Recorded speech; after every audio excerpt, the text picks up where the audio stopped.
And this is the Innes Mantra GR Speed Farmer. A little bit different to key farming. This is designed to smash through 120 GRs plus. You can probably do 125s, even crank it up to 130, but be aware that it is quite squishy. So what we're using here is 5 pieces of Innes.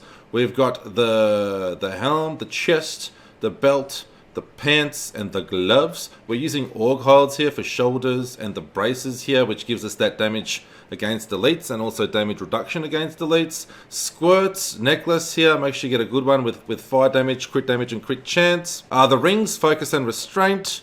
You want the Bartuk's Cutthroat with chance to double your attack speed when attacking. That's the Flying Dragon passive, and the Near Death Experience passive is definitely useful, but try and get one that's handy to you. Mystic Ally, the Crutus Boots, is definitely something that you must have equipped as well here. This is where all the damage comes from for our Mystic Allies. Big multiplier there. And Ingeom for cooldown reduction as well, so we can keep spamming more Mystic Allies, keep our Serenity up, and stay alive. The skills: Way of 100 Fists with Assimilation, Dashing Strike Radiance, Epiphany with Desert Shroud, Mystic Ally Fire Ally for this setup, Cyclone Strike with Implosion, Serenity with Ascension. Definitely want to activate this when you're killing elites or if you're in the middle of a big pack. This will keep you alive. For passive skills, I've got everything juiced up pretty much from maximum damage here and cooldown. I'm using Momentum here, Seize the Initiative, Relentless Assault, and Beacon of Yitta. What else can we talk about? So Paragon points, I guess if you're maxed out, you know what to do. For offense, defense, and utility, just whack your points in everywhere. If you're not, make sure that you have your movement speed capped at 25%. So because I've got 10% on the Mystic Ally boots there, 10% movement speed, I've got a Paragon, put 15 in there, and 25 is the most you can get, but from your gear and also your Paragon points. That doesn't include skills that we can activate to increase our movement speed later, or gems that we can have equipped. This is just from your Paragon and from your gear. So that's all you can get, maximum 25%, so no point wasting points on anything else, on any more movement speed if it's over 25%. If you're not sure, you can always look on details and check out your movement speed cap here, 25%. And if you hover over it, it'll tell you if you've got any excess there, because this number won't go up, but if you have any excess put into your movement speed, like if it's on 35%, you can take out 10 points because 25% is your max. So everything else after that, when you've maxed out your movement speed at 25%, whack into dexterity. Your offense, so if you haven't got at least 800 Paragon, you want to focus on cooldown reduction first. Then you want to go attack speed and then split them between critical hit chance and critical hit damage, because cooldown's super important for Mystic Allies, as is attack speed. I definitely recommend going cooldown first, attack speed, and then crit chance, crit damage, just move them, pump those points up evenly. Or if you're maxed out and you're over 800 Paragon, great news, just max out every tab here, just put all your points into all 4 skills. So defense, again, if you're limited on your Paragon points or levels, go to resist all first, armor, life, then life regen. Utility, you want to go to, I would probably go life per hit because this is quite squishy, then resource cost reduction, area damage, and pickup radius last. That's pretty much it, I believe. Is there anything else we need to go through? We've done, sorry, the gems. Didn't mention the gems. You can probably see what I've equipped, but I'll also have a D3 planner link that you can check out as well. But I don't like to spend too much time talking about the gear, otherwise the video will be like over half an hour and you guys will get bored. So we have the diamond gems for the helm and also for the chest and legs. Legendary gems, definitely Enforcer, super important for this. Bane of the Trapped, and also I'm using Bane of the Powerful. If there's anything you want to sub out, you can definitely try and look at Bane of the Powerful, but again, because this is a high GR speed farm, so we're not doing any pushing, trying to get our best possible run. We're trying to be most efficient for like solo Paragon leveling. So we're doing like 120 to 125 solo, maybe even cranking it up to 130 depending on your total Paragon level. But Bane of the Powerful here is super handy. As soon as you kill an elite pack, you gain 20% increased damage for 160 seconds after killing that pack.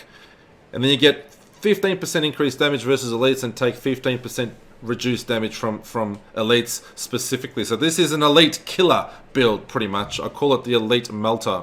And you know what? I totally forgot to mention Canai's Cube, but I'm going to edit this back into the video so it appears before my actual gameplay preview or demonstration. So for Canai's Cube, we're using Messerschmitt's Reaver, Bindings of the Lesser Gods, and Ring of Royal Grandeur. So obviously with the Ring of Royal Grandeur, we don't have the full 6 pieces of inners, and we don't have the 3 pieces of Orgholds, but with Ring of Royal Grandeur, we get the 3-piece bonus and the 6-piece bonus there. So you must have Ring of Royal Grandeur equipped, or in Canai's Cube. Bindings of the Lesser Gods, super handy with your Cyclone Strike, because we're using that a lot. And Messerschmitt's Reaver here, reducing the remaining cooldown of one of your skills by a second whenever you slay an enemy. So we're going to be slaying a lot of enemies and getting a lot of cooldown reduction. So very important, Canai's Cube. I guess we just have to go in and do an example. Let's do it.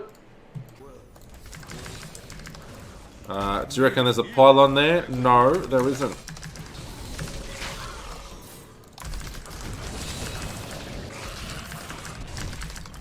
So I'm hoping we kill all of the minions here with this asshole. So that way we can... Oh, that's okay. We've got a blue elite anyway. Just around the corner. Well, I've got a bit of cooldowns though. That's right, there's our... Go, go, go, go, get in there. Oh, there's another one down there.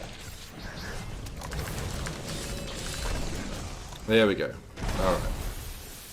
So this is a great way to start a rift off. La da da da na na, love to slay demons.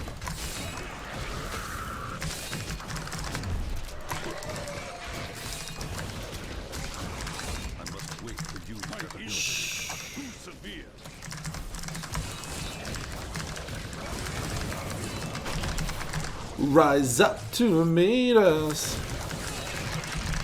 So maybe like tomorrow or something, I can crank it up a little bit higher as well. I'm pretty confident we can lean towards like the higher 120s. Obviously we want to stay pretty efficient and like get this shit done in like the 3-minute mark.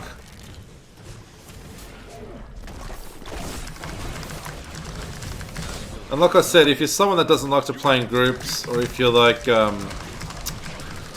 always been playing solo and don't have people that you can group up with, you find it hard to find groups, this is probably your best bet on how to try and get as much Paragon as possible solo. So if you've already got a monk, what are you waiting for? Try this bad boy out. It can take a little while to get used to it though, because it is very squishy. As you can see, my health drops a lot. But you get used to it. You just got to time your Serenity right. If possible, perfectly. And you won't have an issue. Bonk.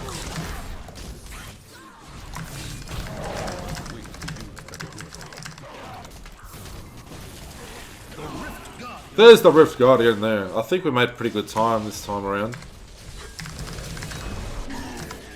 So again, what is it?